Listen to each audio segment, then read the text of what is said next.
My father is a Kashmiri Hindu, my mother is a Kashmiri Hindu, I am a Kashmiri Hindu, and our home and lives in Kashmir were destroyed by radical Islamic terrorism.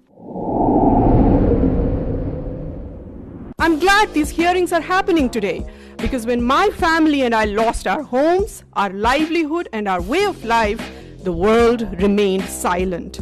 Where were the advocates of human rights when my rights were taken away? As I begin to speak, I am choked.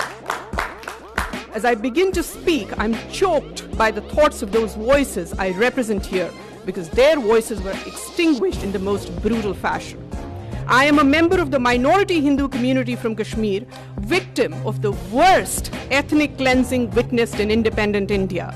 I speak here today because I am a survivor. An innocent young woman, a lab assistant in a school, wasn't as lucky as I was. She was abducted, blindfolded, gang raped, and cut into two halves on a mechanical saw while still alive. Her name was Girija Tikku. Her only crime, her faith.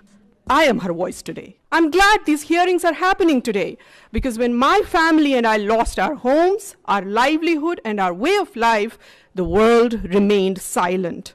Where were the advocates of human rights when my rights were taken away?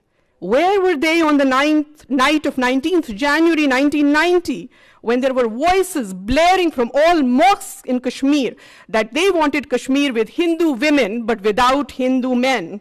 Where were the saviors of humanity when my feeble old grandfather stood with two kitchen knives and an old rusted axe, ready to kill my mother and I in order to save us from the much worse fate that awaited us if we landed in the hands of terrorists on the same fateful night?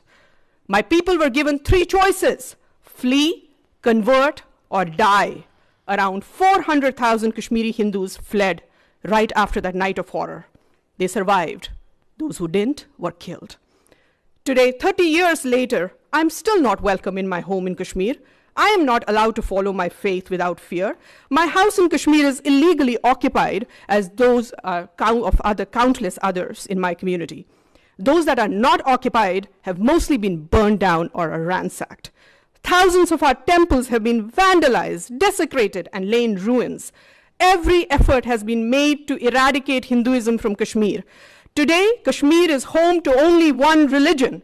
This is by design and is the ultimate violation of human rights. Diversity and acceptance of different views are not the norm in today's Kashmir. It's not just Hindus that have been ethnically cleansed. Sikhs have been massacred. A fatwa was announced against Christian schools in Kashmir, accusing them of luring Muslims to Christianity.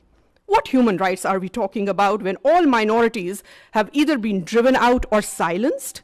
An Islamist state of Kashmir where other religions are not welcome and tolerance of any other viewpoint is absent is no citadel of human rights. This is the society that is being created by Kashmir by those who are talking about human rights. Terrorism, ladies and gentlemen, is the ultimate opponent of human rights. Human rights cannot and should not take precedence over human life.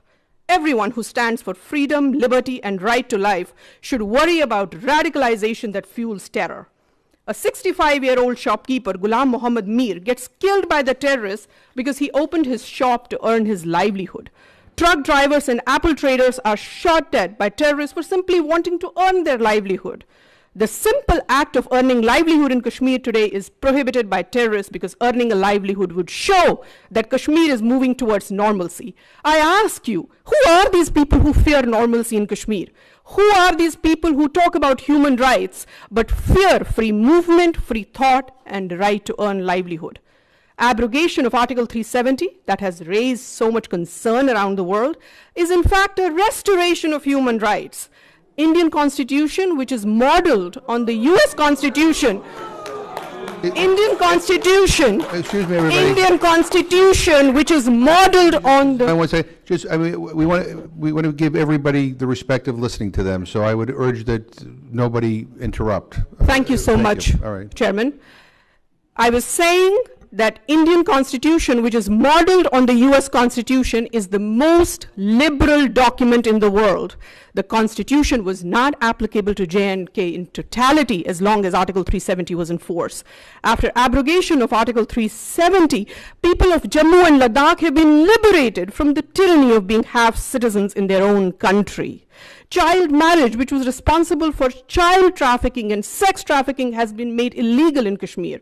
Kashmiri women and LGBTQ community in Kashmir has been given the same rights as other Indian citizens. As a mother, it's very important to me now that child marriage has been outlawed in Kashmir. Today, I'm delighted that Kashmiris have the same rights as Indian citizens. If something as serious as women's right to own property and granting of LGBTQ rights to choose, amongst many others, has been accomplished through abrogation of Article 370, then it's safe to assume that restoration of internet in few remaining districts of Kashmir is not too far away. I am a proud daughter of Kashmir. I am a proud legatee of India's composite civilization. Terrorism has uprooted me and snatched my home from me. I hope my human rights are restored too someday, and the human rights of my community. Thank you. Thank you.